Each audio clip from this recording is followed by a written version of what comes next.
उल्टा नहीं आ रही है आपको लिखा है माँ सीधा दिखाई दे माँ सीधा दिखाई दे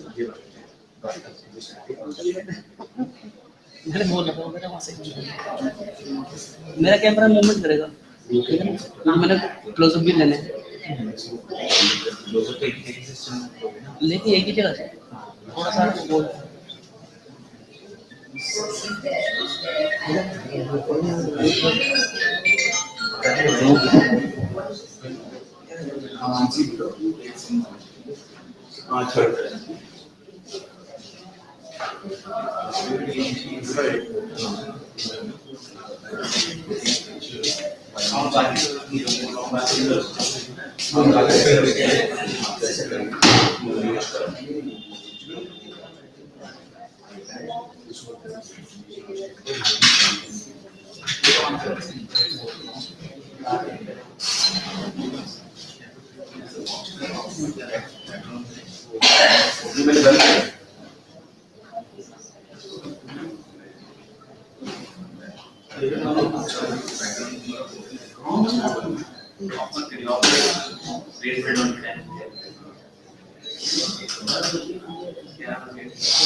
Assume and those are finally considered that we have to resolve.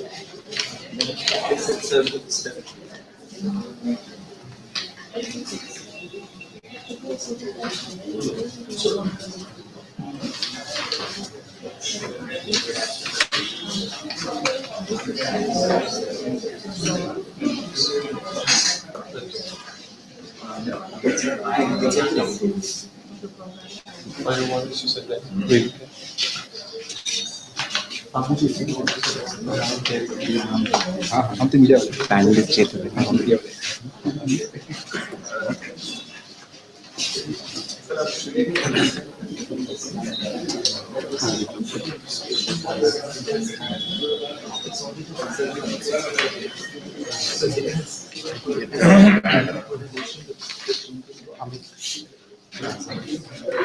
Hi, Abhi. How are you? I just get your name. Yes. Thank you.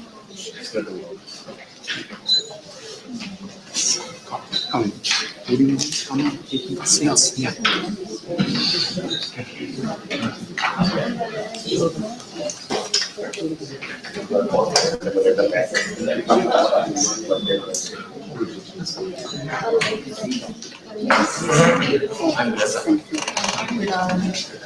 Excuse me.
Okay, may I welcome everybody here and request Parsley to please, should we start with the process? I think we're giving a formal welcome and we'll launch your website.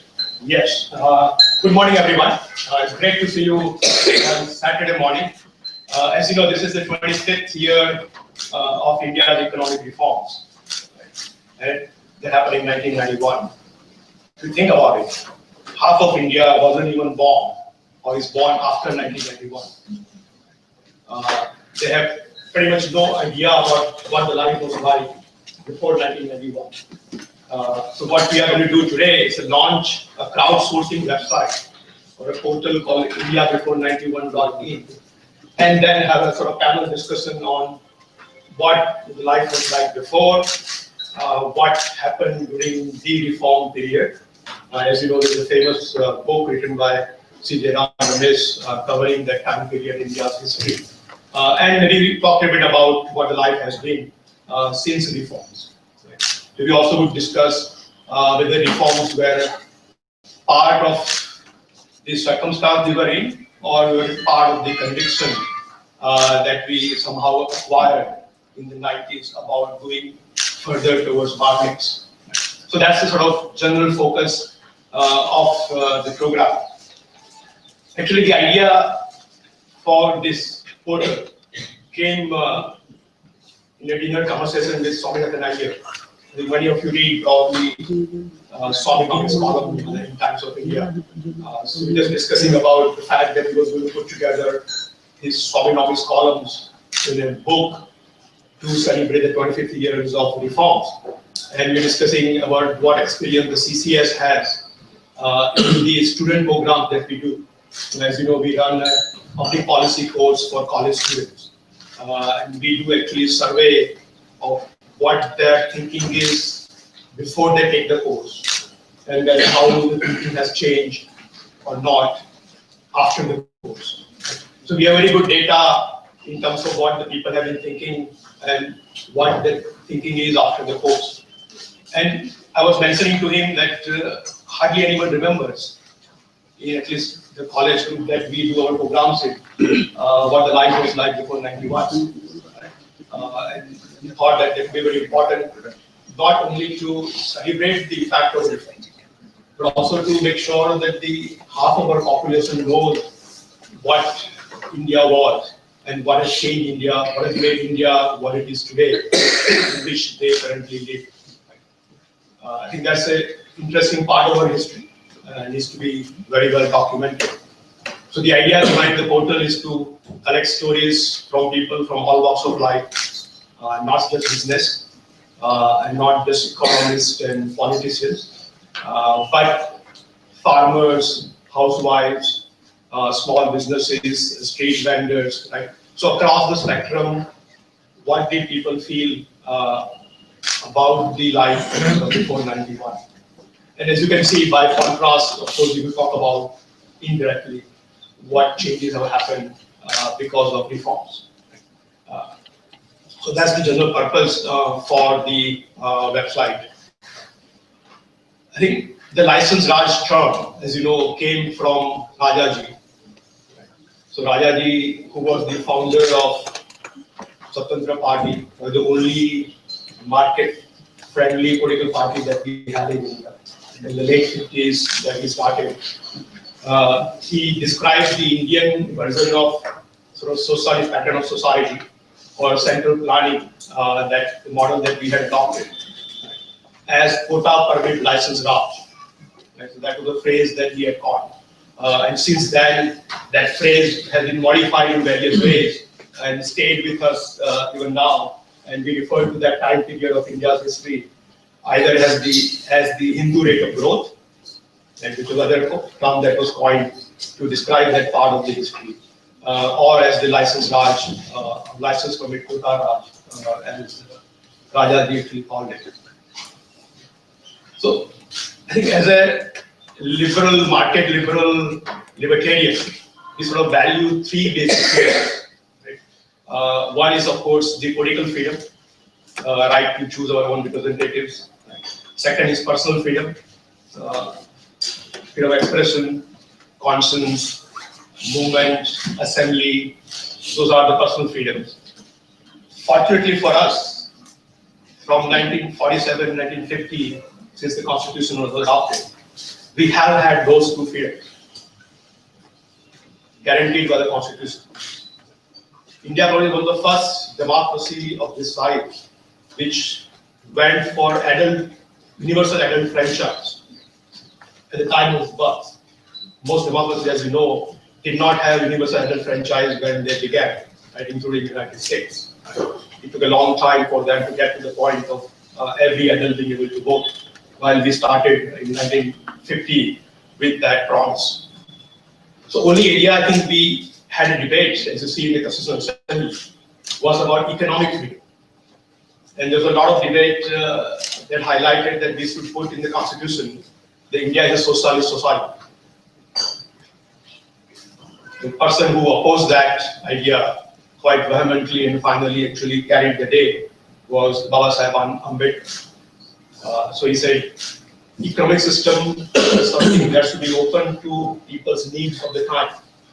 We should not bind the hands of the people forever by putting in the Constitution what kind of ecosystem that we are going to have.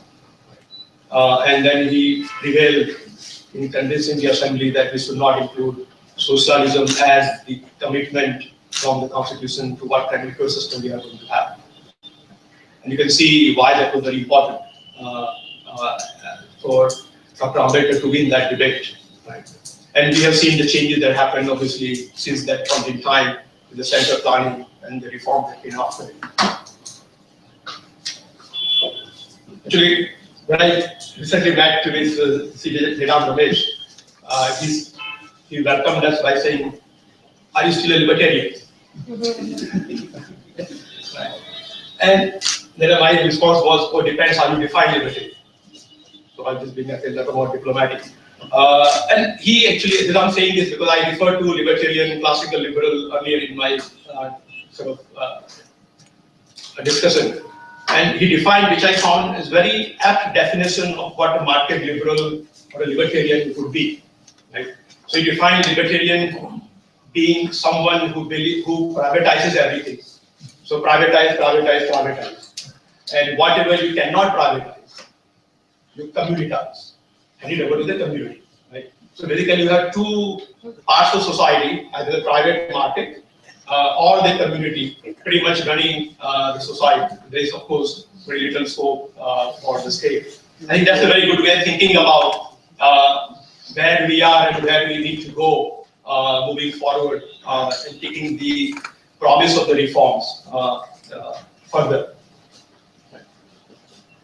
I think we want to show you a brief video, I think, right? Of some of the stories of people. All of us probably have a story. I think those who are old enough to have read before 91 have our own stories. We will show you a few stories, and then I will request C.J. Ramesh to sort of launch the portal, and then I'll hand over the discussion and the panel deliberations to Praveen Chakravarti. He will introduce also the speakers and the panelists as part of that process.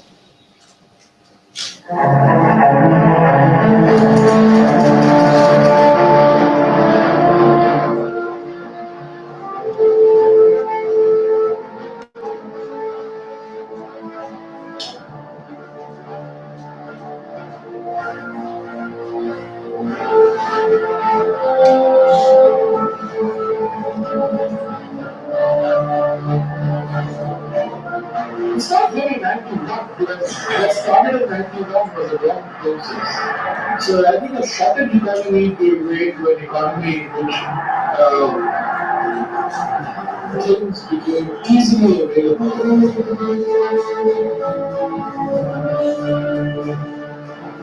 I became a member of Parliament in 1988, and one of the perks that members of Parliament enjoyed where I could recommend somebody, where I could recommend somebody to get a LPG connection.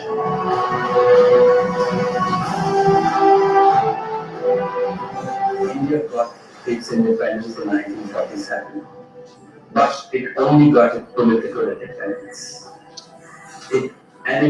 In 91, going to 1991, it got or began to get its economic independence. And we are still fighting for it, and we are fighting for the reforms.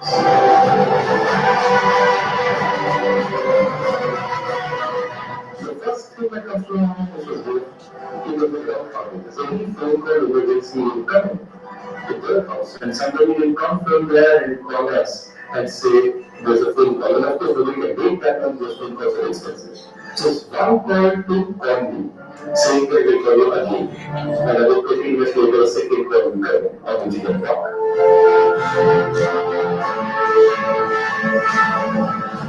This is a story about a famous media couple. They were living in Bombay, they met each other as journalists in Bombay, got to know each other, and suddenly they decided to get married. The reason for the marriage was that one of them had the gas connection, and the other one had a telephone connection.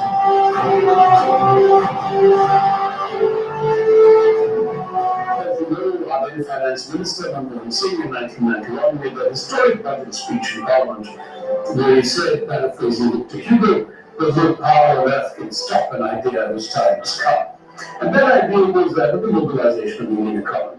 And when the restrictions were lifted, and the license permit quota arrived, didn't disappear overnight.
This is how we will launch it. Oh, so you just slide.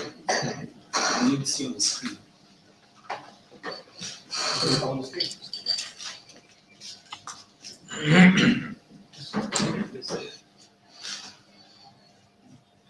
There you can see.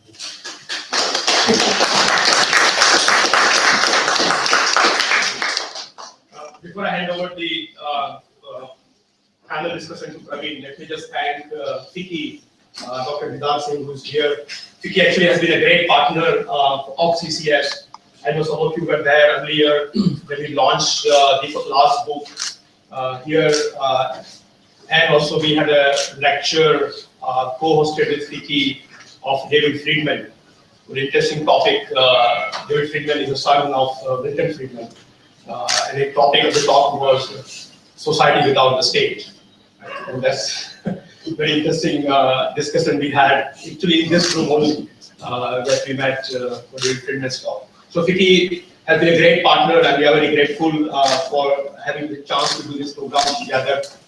The person who worked on the project India Before 91 is Neeraj. Please join me in thanking him also. Many CCS team members were part of that process. Is over. Thank you, Pat. Good morning. I am delighted to be here today to reminisce about the 1991 reforms. And I think we're going to do it with some of the most appropriate people in the country that can speak with eloquent authority on what transpired, on what, how, and why of the 1991 reforms process. So we saw a few stories. I must confess, I'm an absolute child of the liberalization regime. I was a freshly minted computer science engineer looking for a job, and the American giant IBM decided to re-enter India in 1992 because of the 1991 liberalization. I was one of the first set of 10 employees to have been offered a job there. So thank you, Jairam.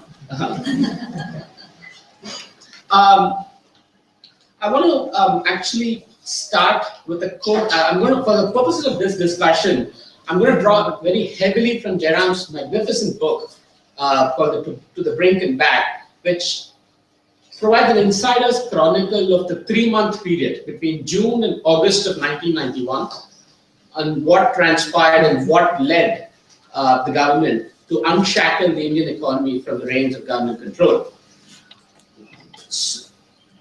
I'm going to begin with a quote from the book.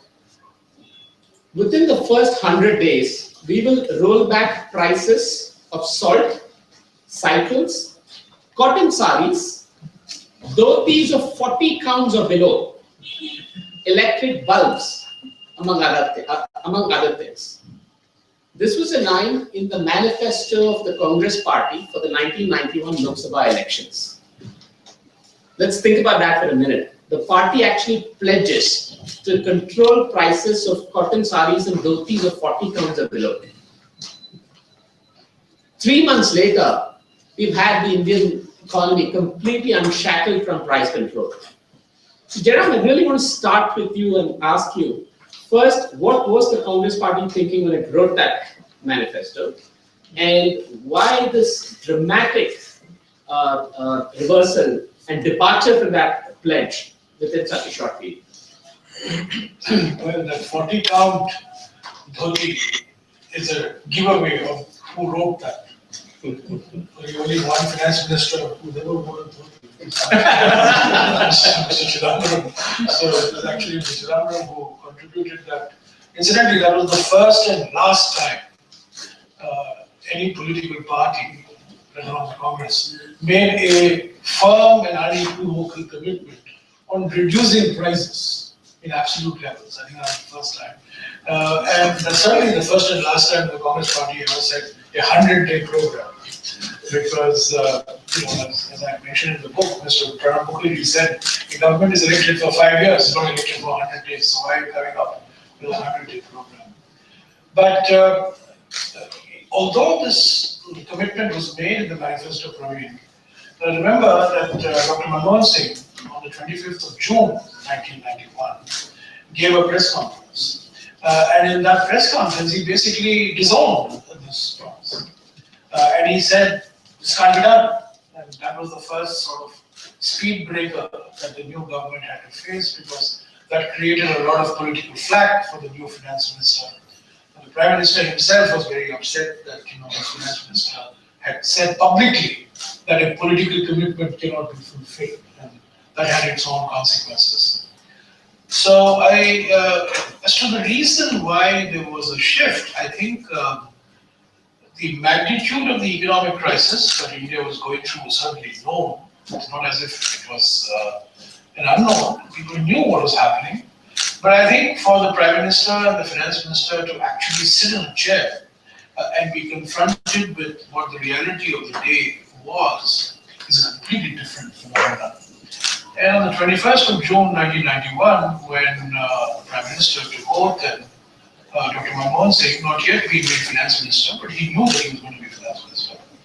$900 million of foreign exchange reserves, export stagnant, economic, industrial growth on a downward slide, international confidence at an all-time low, capital flight taking place on an average of about $200 million a month, I think these are extraordinary circumstances, and I think inflation, point-to-point inflation at that time was almost 60%. So I think the reality really hits you, and I think it hits anybody. As many prime ministers have become prime ministers have realized, it's one thing making promises in an election campaign, but it's another when you come to power, when you're confronted with realities, you end up eating the words that you utter in the part of the election campaign. So Narasimha was not the first and the last, and certainly there are going to be many more other people. Dr. Vishwan, I want to bring you in the context of IMF. The whole specter of the balance of payments crisis and the IMF loomed large over this whole reforms process.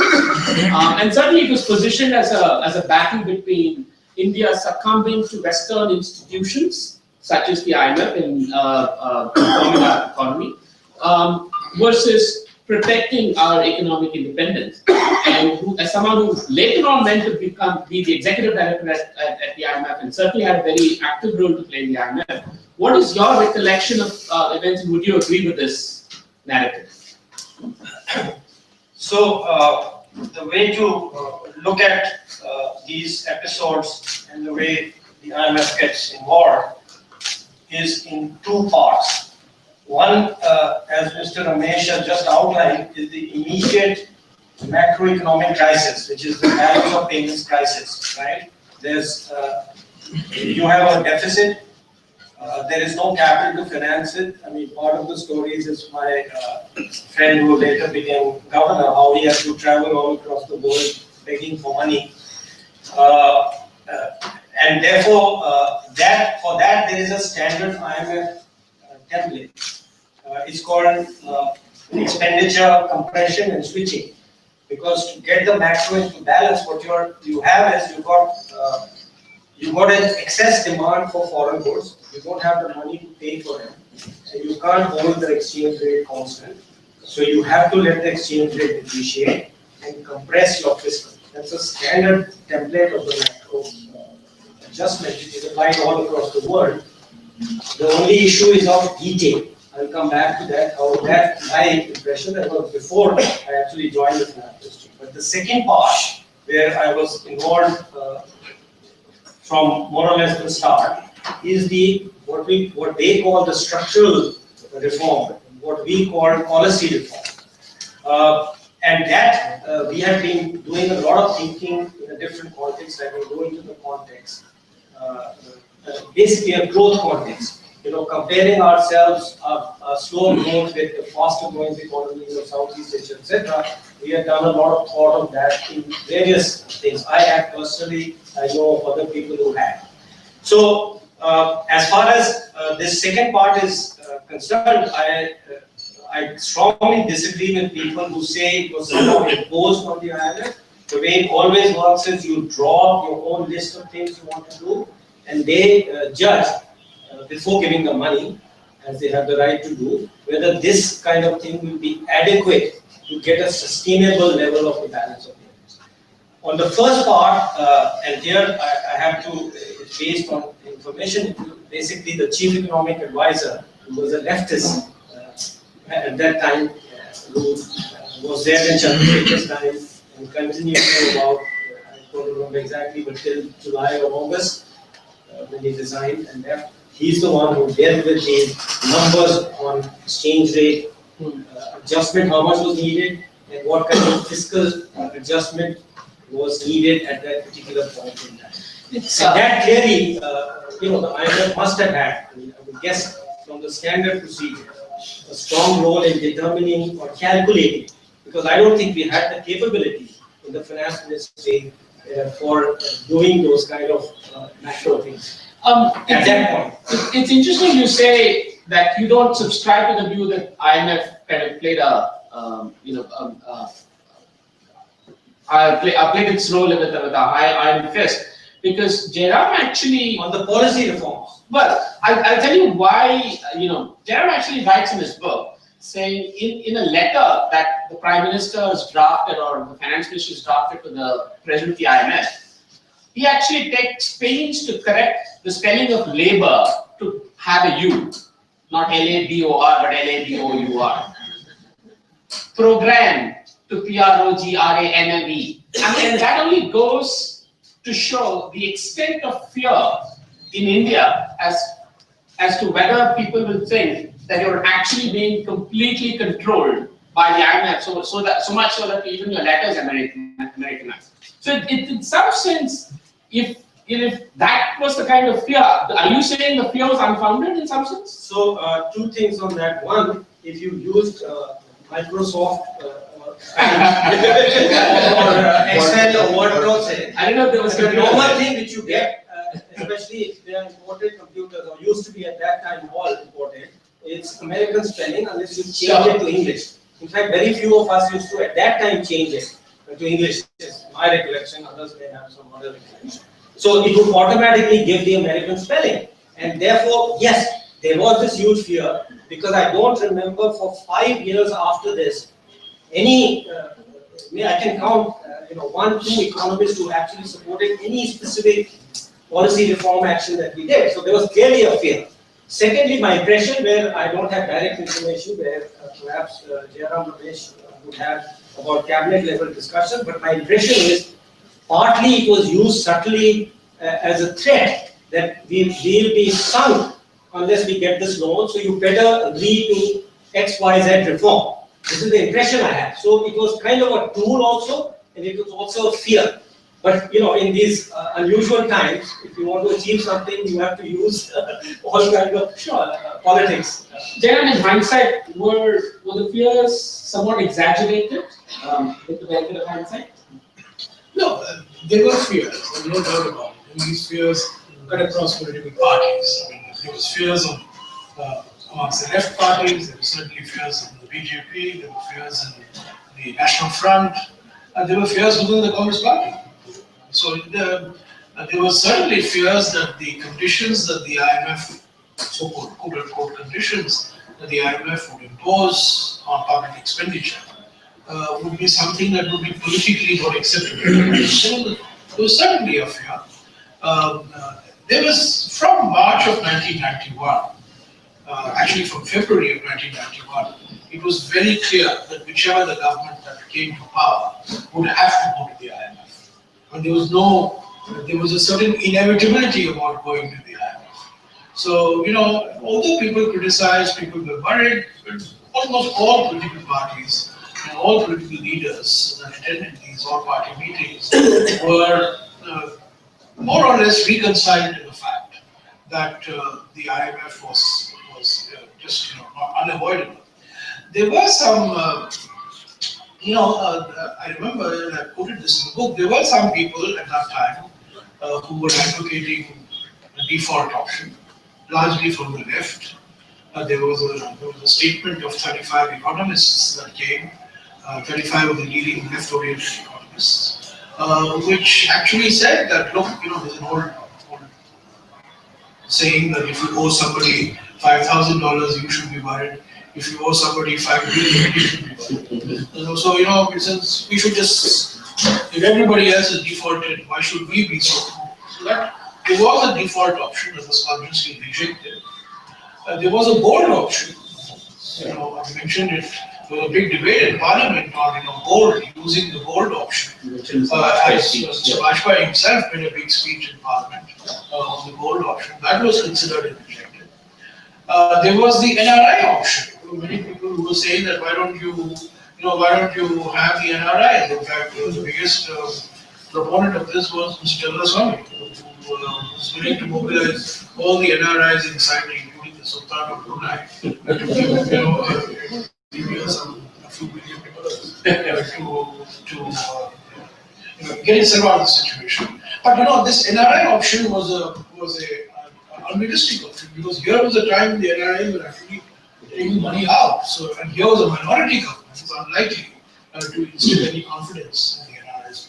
So, in a way, people recognize that if you rule out default, if you rule out gold, you rule out NRIs, the only other option is to go to international financial institutions. which ultimately the government did. So, any government, the negotiations, as Arjun says, with the IMF had actually started in December of 1990. And Mr. Yashwant Sinha, who was then the finance minister, had actually met with the IMF in December 1990. In January, February 1991, there were discussions of the then governor of the Reserve Bank, the then chief economic advisor, with the IMF. So there were a lot of discussions that had already taken place. And on the 21st of May 1991, a very unusual statement was issued on the assassination of Mr. Rajiv Gandhi, which very rarely, as far as I know, very rarely do the presidents of the World Bank and the IMF issue a joint statement. And that night, they issued a joint statement, which was basically reaffirming their support for any government that came to power for financial assistance. So there was an inevitability about going to the IMF. There was fear about going to the IMF, but everybody knew that without going to the IMF, we are not going to get out of the situation. So it was, as Arvind says, also an instrument for doing many of the things that you would not have otherwise done. So I think it's much more. For all the fear that is that you've laid out in the book, I found it ironic that the first statement of the new industrial policy, the unshackling price controls, came on July 4th, which is the American Independence Day, 1991. So we're inside FICCI, and FICCI has a role to play in the whole reforms process. And the role is, and this is again drawn from Jairam's book, the president of FICCI issues a statement 2 days after that voices their dissent and displeasure at the reforms policy and lays out apprehensions over a red carpet to welcome foreign companies and coins, and then there's a famous Bombay club that coins a term called level playing field, arguing for a level playing field between domestic businesses, Indian businesses, and foreign businesses. So, I don't mean to put you on the spot here, but By the way, I must say something on this. After the book came out, Mr. S.K. Birla wrote to me a long letter. Who was then a president of FICCI, saying that he had not said this, and basically pleading selective amnesia. But the real thing was, I think, FICCI's position, not just FICCI, industry's position was domestic liberalization first, external liberalization later. I mean, that's, to be fair to them, that was their position.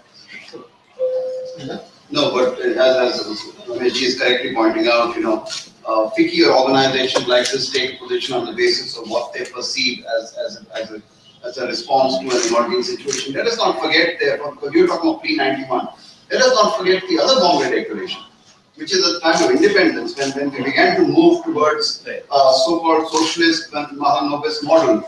The same industry bodies at that time, industrialists at that time, also supported that. I mean, completely contrary to what a market economy and private sector is all about.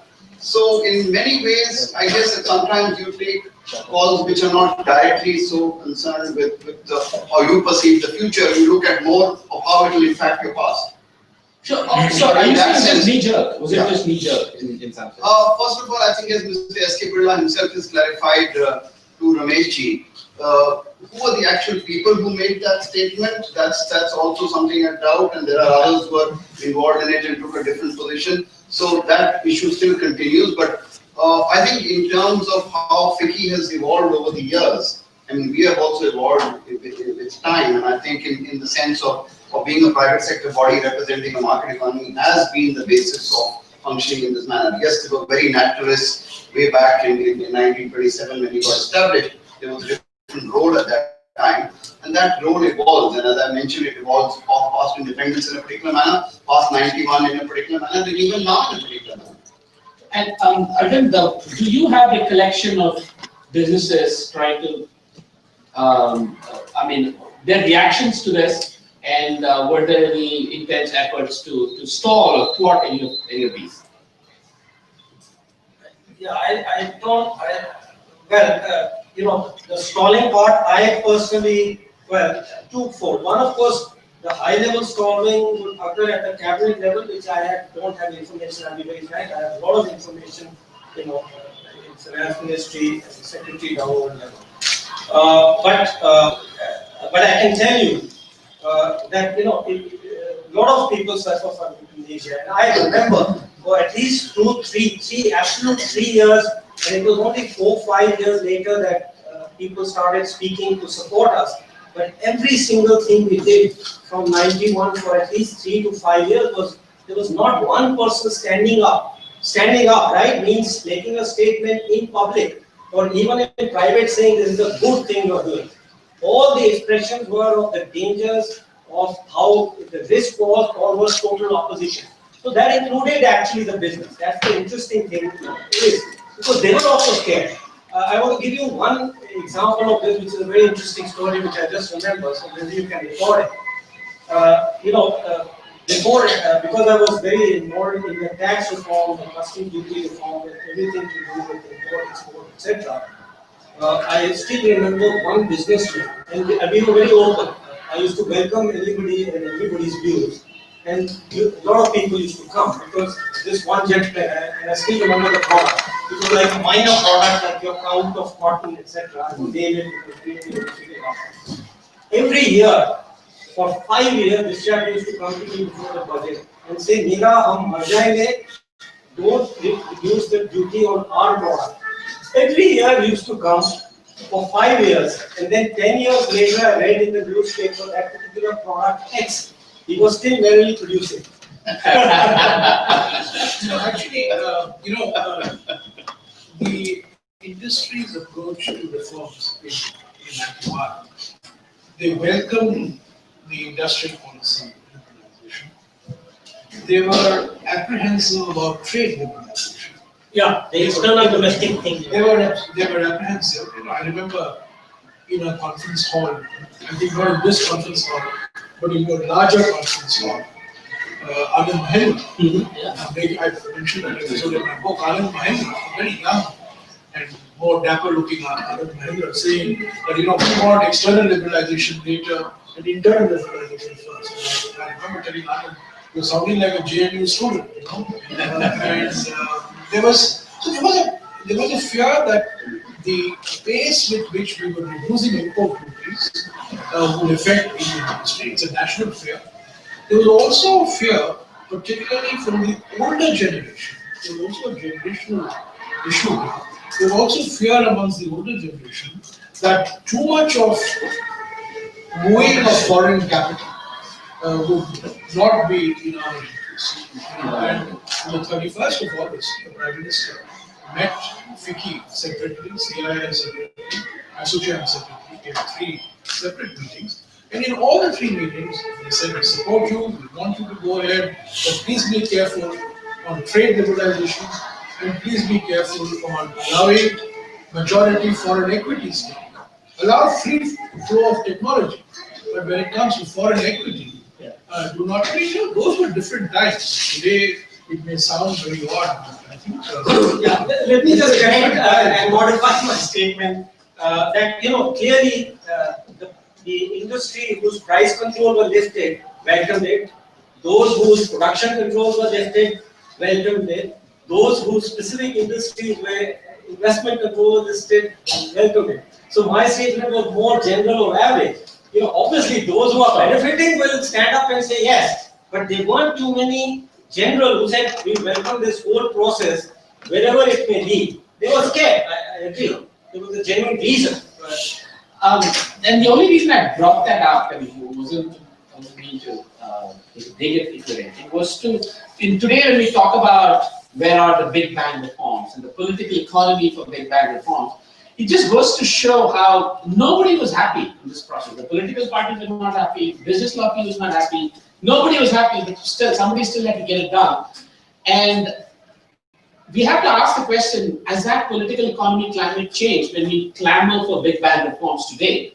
Has that political economy climate changed? And again, I want to draw one note from Jairam's book. In a draft note that the 3 people from the PMO write as part of the the reforms policy, there's one section on privatization, and the number one item in that note is Air India. There are 11 companies, PSUs, that are listed in that note. This is, we're talking June 1991. 11 PSUs listed, of which I counted, 8 are still in government control today, 25 years later.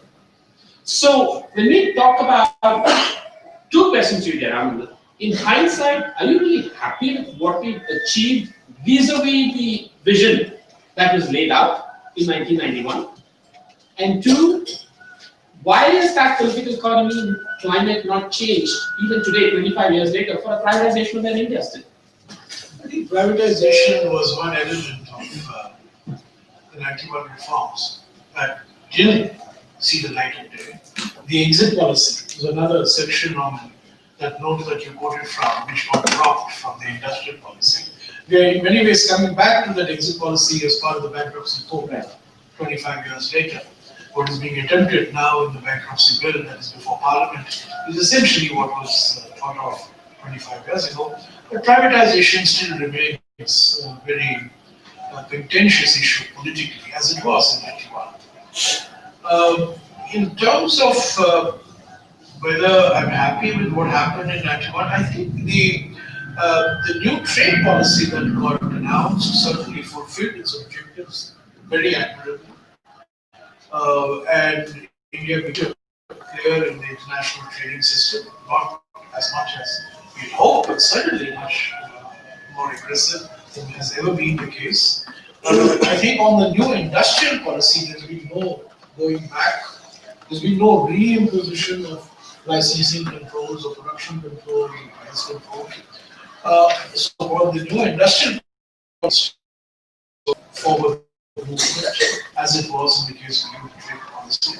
It's only in the case of the fiscal management, fiscal policy, that one will have a lot of questions, that the type of reorientation of public expenditure that was implicit in the reforms process did not take place to the extent desired, and we still have a larger than desirable share of public expenditure going into subsidies and bringing out to the public sector companies. So that, I think, on that maybe our record is not much to write home about, but that's not surprising because in my view, fiscal management is all about politics.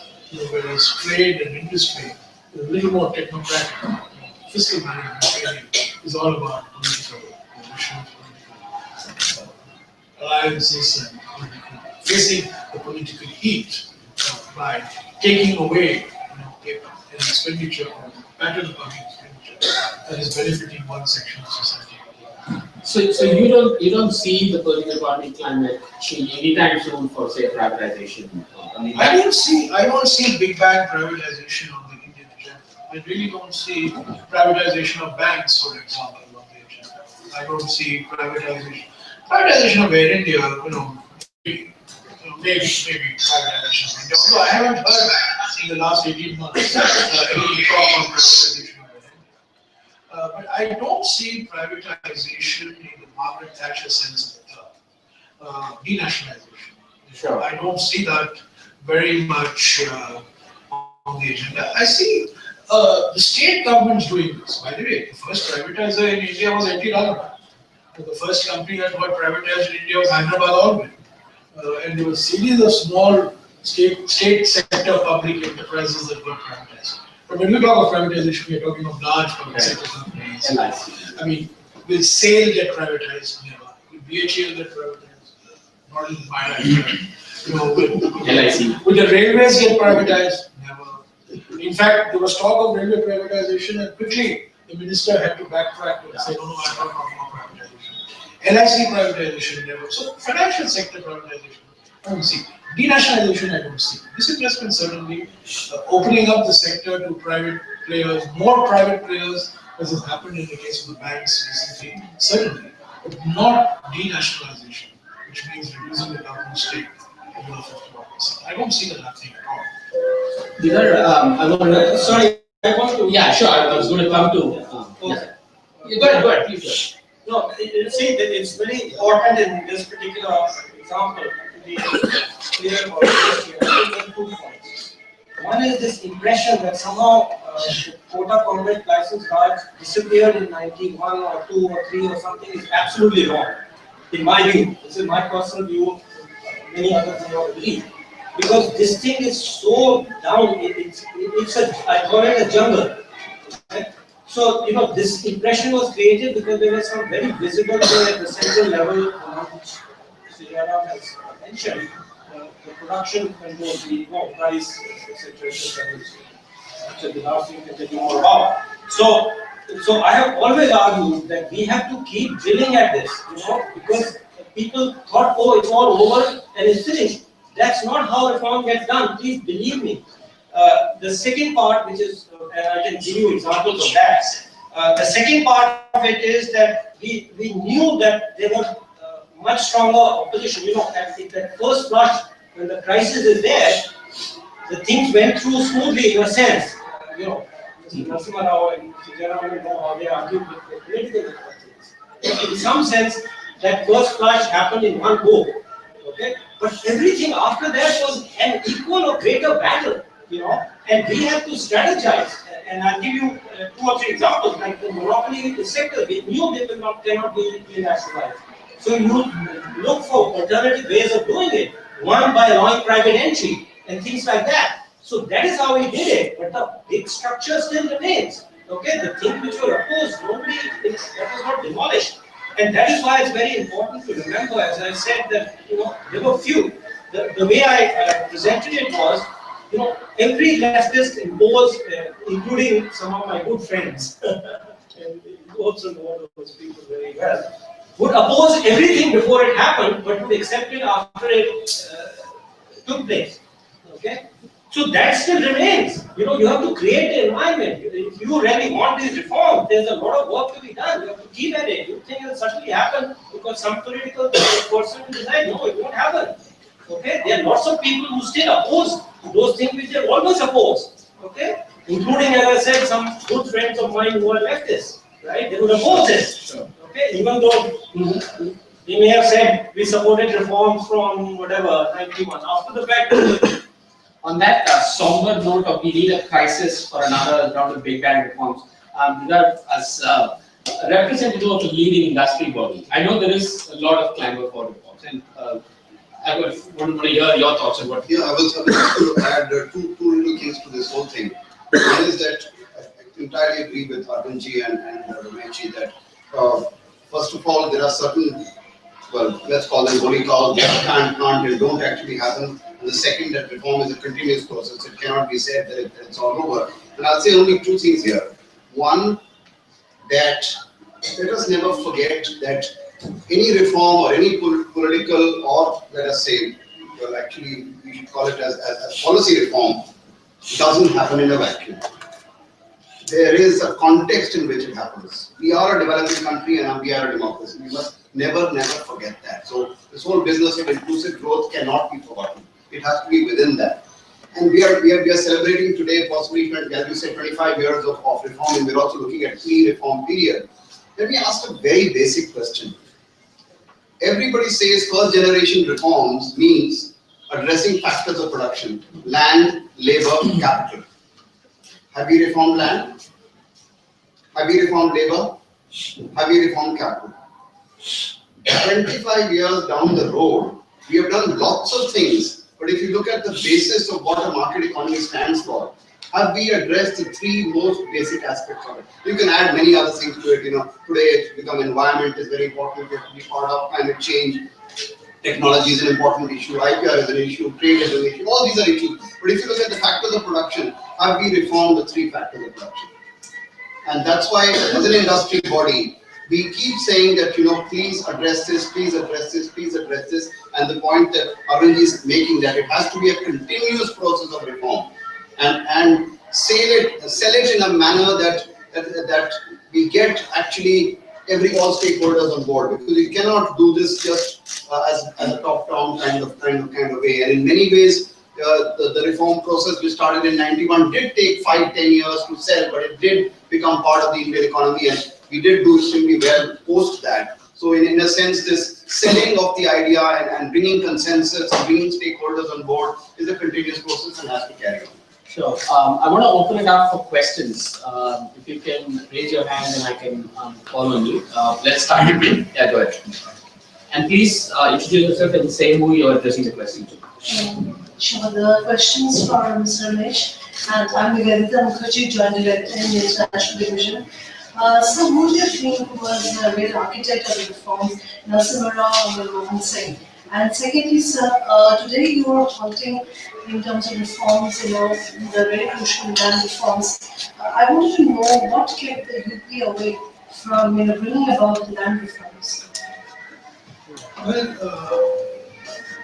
91 reforms was a jewel book. And the technocratic aspects of the reform was certainly Dr. Manmohan Singh. The political aspect, which at that time was perhaps more important than the technocratic aspect, was Mr. Narasimha Rao. Now, as Arvind has mentioned to you, the technocratic design was not an overnight design.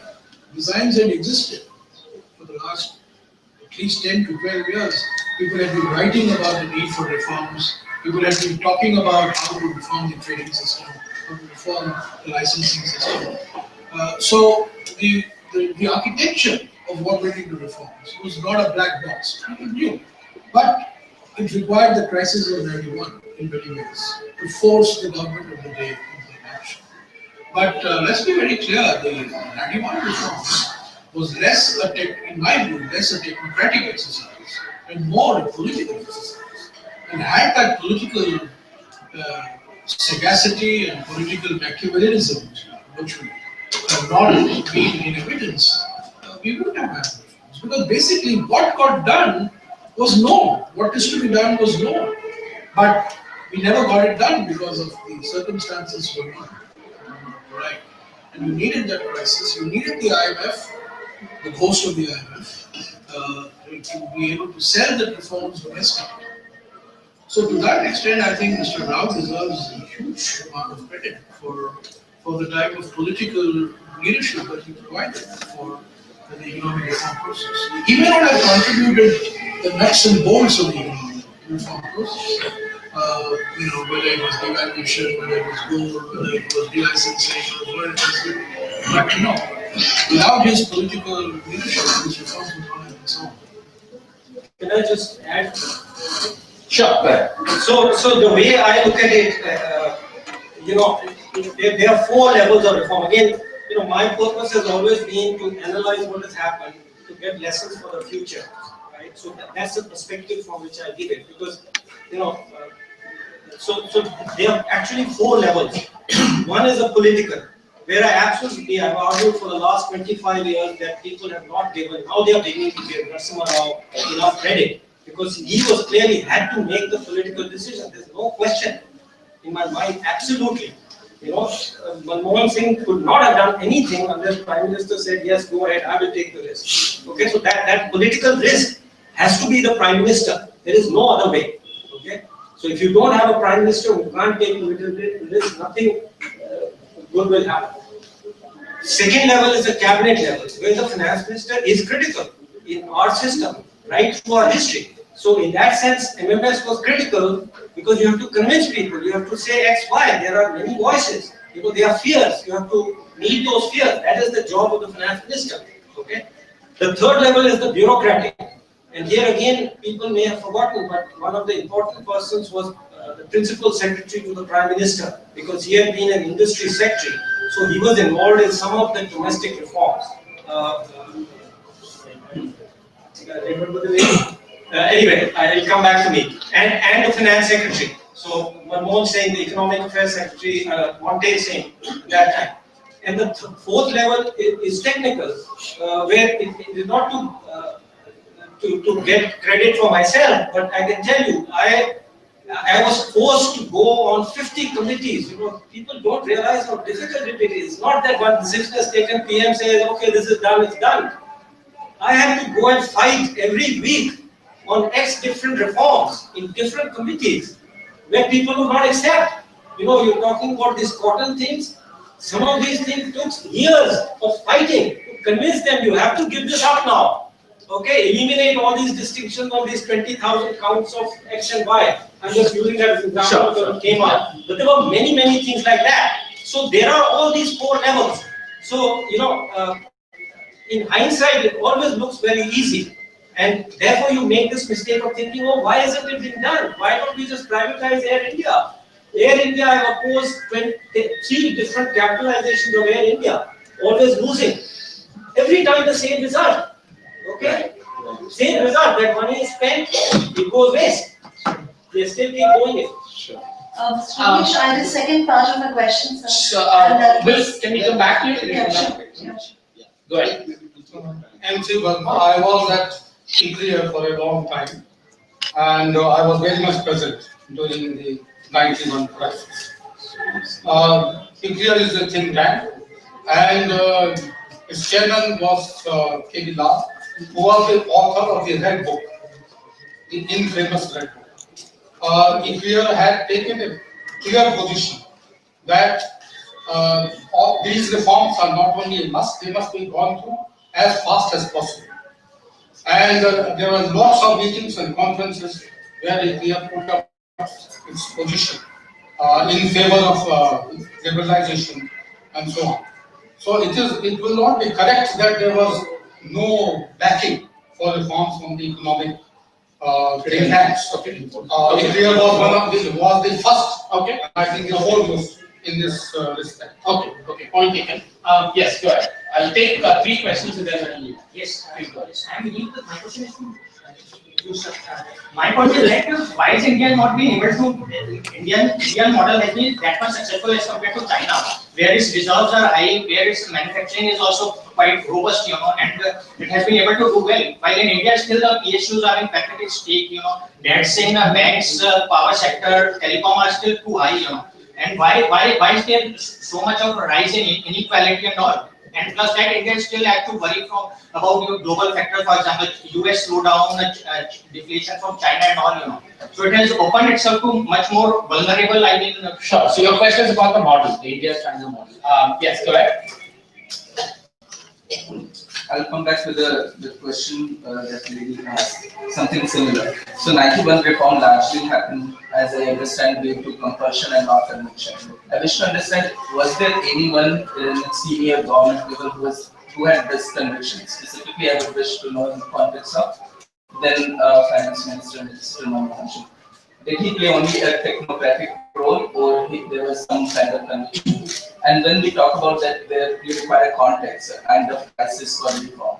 Then what will be the big so-called suitable crisis to go for the next big bang reform? Okay. I saw a hand there. Yes, go ahead. Hello, I'm Ravinder Singh. One thing is very critical that we should be protecting our intellectual property. Sir, in the reforms, we have not done anything in this. We are the poorest country in terms of intellectual property. We are not protecting our intellectual property. Secondly, the question is, in the case of GST, sir, there is a news today in the newspaper that 2,000 crore rupees worth of pan plug from Noida was shipped to Gujarat, and there was tax evasion of more than 400 crores. So how do you going to implement GST, when there is such kind of massive, you can say, tax evasion? And tax collection is only 10% of our GDP. Okay. Very quickly, Jaya, if you could answer the compulsion. 91, really on 91. Well, I write very clearly that Dr. Manmohan Singh came to reforms out of conviction, whereas Mr. Narasimha Rao came to it out of compulsion. And it was a compulsion conviction mix. And after about 2 to 3 years, when the first results started becoming evident in the turnaround of the Indian economy, then of course there is a lot of retrospective coherence given, and everybody then becomes successes many fathers. If the reforms had bombed, then you can imagine nobody would have come forward and taken credit. But the fact that the reform did succeed after a period of time, 3 to 4 years, led even those people like Mr. Rao, who came to it out of compulsion, to say that we were always convinced that this is the route to go. But let me tell you, it was not clear that that was the route to go, because, as I said, there was a lot of political opposition, both internally within the Congress party.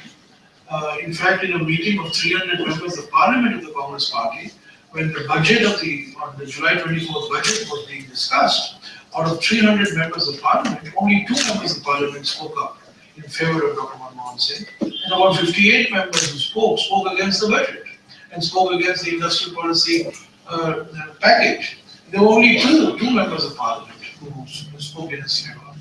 So it was not clear even at that stage that, there were people were question marks. But are we doing the right thing? Should we be doing this? So, but there were people. I think Dr. Manmohan Singh was convinced. He had been convinced before he became finance minister. He didn't need convincing once he became finance minister. In fact, his job as finance minister was do the convincing. I give 2 episodes in my book. The industry minister at that time was the prime minister himself, but the minister of state for industry was Professor T.J. Kurian, who is now the vice chairman of the Rajya Sabha. And he just wouldn't allow Rakesh Mohan and Suresh Mathur to take forward the cabinet note. He would just sit on it because he didn't believe in it. And Dr. Manmohan Singh had to call him and have a long chat with him. And finally, it was Dr. Manmohan Singh's persuasive powers that got that cabinet note out of Mr. Kurian's school. MRTP, another dreaded 4-letter word, MRTP.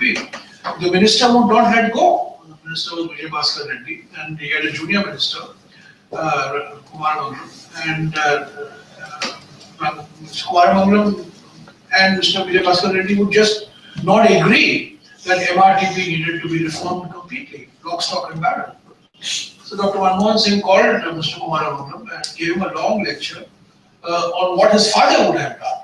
Rangarajan Kumar Mangalam's father was Mohan Kumar Mangalam. Mohan Kumar Mangalam was this great man, who brought about nationalization of the coal industry at that point of time. So Dr. Manmohan Singh gave him a long pep talk for about 30 minutes and saying, look, your father, great man, leftist, communist, but pragmatist, he would have done what he would be doing now. And finally, at the end of half an hour, Mr. Kumar Mangalam said, taking my father's name, I have to do it. That's how MRTP got abolished. Otherwise, MRTP would never have got abolished. So, policy making, the lesson that you should draw is policy making. It's not just about formal channels, it's not just about rationality.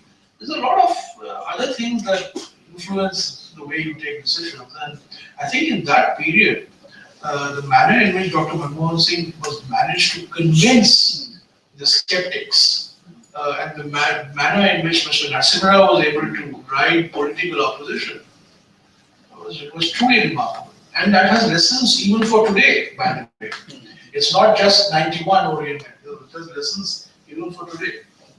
We'll take questions around 91 reforms. Yeah, go ahead. I'm an IT guy, been in it for about 5 decades, and I've come back to work for 21st century villages. You're probably saying, what is that for 1991? That's what I want to do with it. See, 70% of our people are still in the villages. We talk about smart cities and all that lovely stuff.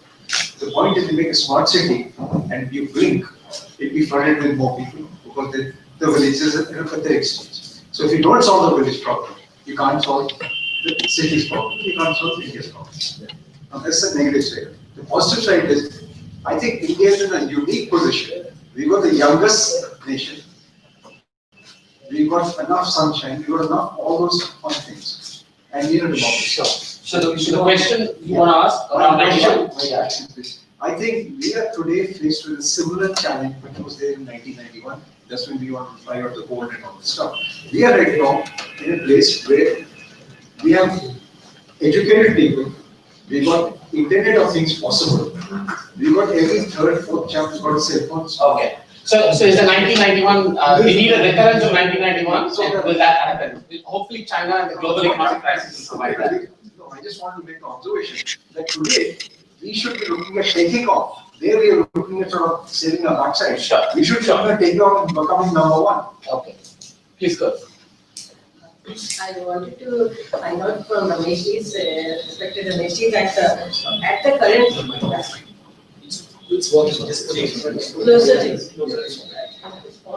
Closer to your mouth. Currently, what's your views regarding the current situation of economic reforms, pace of economic reforms for India in its current economic and demographic scenario? So apart from 91, are you satisfied with the economic pace of India's? Okay, any more questions around 91? 91? Yes, go ahead. From my last now, and my question is to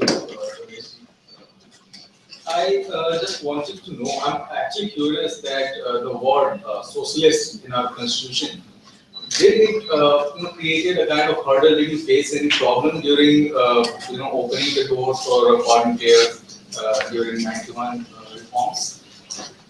Not that I know.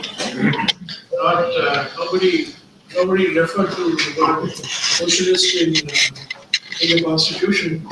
Although I must simply use the word socialist, let's make a passing comment on what my libertarian friend, Samad Shah, just mentioned, that Dr. Ambedkar fought for the non-inclusion of the word socialist. It's true, there was a debate in the Constituent Assembly. K.T. Shah was a big proponent of the use of the word socialist.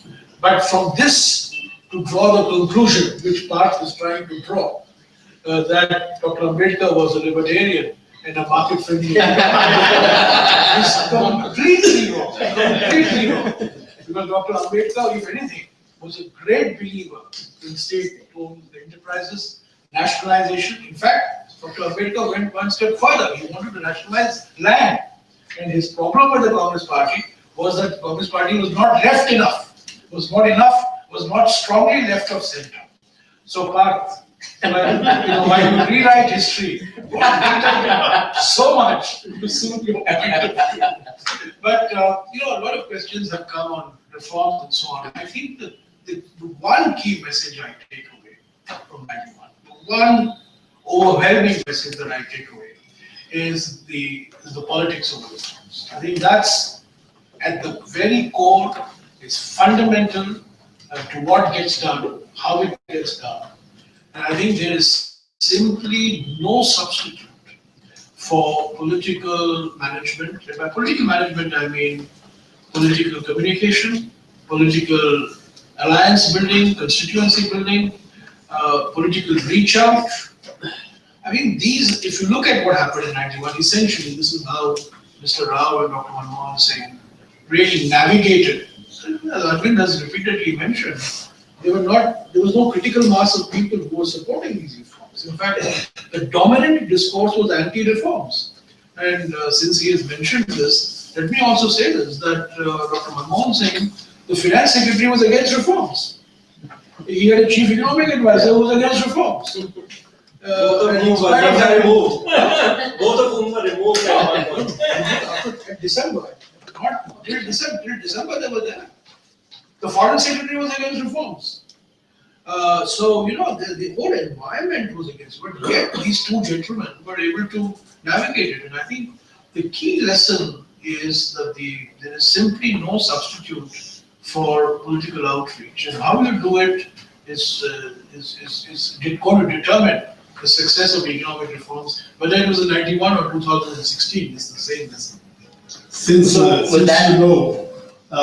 so many inside stories, I have a wonderful question, because I am wondering, how did Narasimha find Manmohan Singh? Manmohan Singh was not in politics at all. Read the book. Read my book. Yeah. I also have an answer, but I don't want to. If you want me to say, I can. Well, I don't know if it's Cheetah Mouse rules or not here. I don't want to detract from people buying his book. Don't mind to verify your story. Don't mind to verify your story. Okay, so one last. You had your hand up. Yeah, go ahead. So this is again to Mr. Jairam Ramesh. Had there not been a political need, do you think it would have taken another 20 or I don't know how many years to actually bring the reforms? Had the political, BOP crisis. had there been no crisis? The political crisis. I'm very clear, had there been no crisis, these reforms would have taken much longer. Right. I mean, these reforms were being talked about in the late 80s also. This reform was talked about in 1990, when Mr. V.P. Singh was the finance prime minister and Mr. Ajit Singh was the industry minister.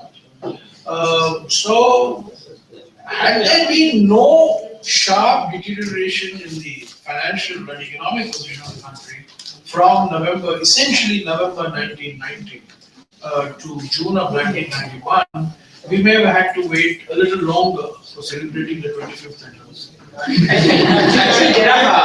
Sorry, I want to make an important point which is very relevant for today. I have been one of those who said that actually reforms or a reversal of the LQP Raj started in the 80s. And why do I say that? Because I actually made a list of 8-page appendix where I listed some of the reform. But the reason is that per capita income actually jumped from pre-79 level by 3 times in the 80s. And there's a paper on my website if you want to read it. And I credit Rajiv for that because there is no other way for it to have happened. So, but that was very small. The big bang would not have happened. You know, it really was a big bang in 91. Right. The big bang, you have to be very clear, that won't happen unless there are unusual circumstances. But there is a lot you can do, and that's what requires patience and determination. It doesn't happen in a minute. Some things happen. So, by its very nature, it's opportunistic. You have to have a list in your mind. You can't say there's only one thing X that must be done, then you can keep waiting forever. You have to have a list of things you think will help the economy. So you've got to keep at it, okay? And that's very important. I'm sorry. Right. No. In fact, I'm surprised no one's asked this more interesting question, which is counterfactual. Had it not been for the tragic assassination of Rajiv Gandhi, and he had come in as Prime Minister, would this have still happened? I know it's in the book, that's why I wanted you to. Well, my own view is that the course had been set by January or February of 1990, 91, sorry. In fact, in one of the annexes to the book, there is a paper that Mr. Pranab Mukherjee wrote for the Congress Working Committee on February 19, 1991. Essentially is what got done in June. So maybe the style would have been different. You know, maybe it would have been. I think it would have been the opposition to reforms may not have been blunted as easily as it got blunted because of Mr. Nasir Rao and Dr. Manmohan Singh. Because, you know, economic, there's something about reforms also depends on who is selling the reforms. And these were two unlikely candidates, actually, because they were pillars of the Ancien regime, they were pillars of the ancient establishment. Dr. Manmohan Singh, he was pragmatic, intellectual, but he didn't have a reputation of being to use Barth's language, market friendly. Mr. Narasimha Rao certainly did not have a reputation of being market friendly. So if both of these gentlemen are advocating a certain course of action, the opposition would not be as great as it might have been. It would have been tougher, right? Maybe it would have been tougher. Maybe. Okay, with that, I'm afraid we will have to bring this fascinating discussion to a close. So thank you all, thank you Jairam, thank you Arjun, thank you Vijay. And there will be a formal vote of thanks by the committee. No, I don't think we need a formal vote of thanks. It's a fabulous discussion. Thank you very much, everybody, for being here. Thank you, Center for Civil Society. We love working with you, and we continue to do more of this stuff in the future. Thank you. Don't get too influenced by them. You need some influence. I think it's very good. So, Vicky, the open forum for everybody. You should. You should.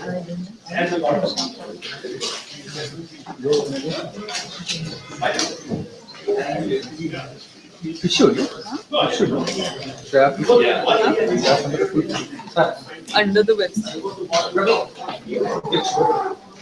Group picture. Group picture. Can we invite everybody for lunch?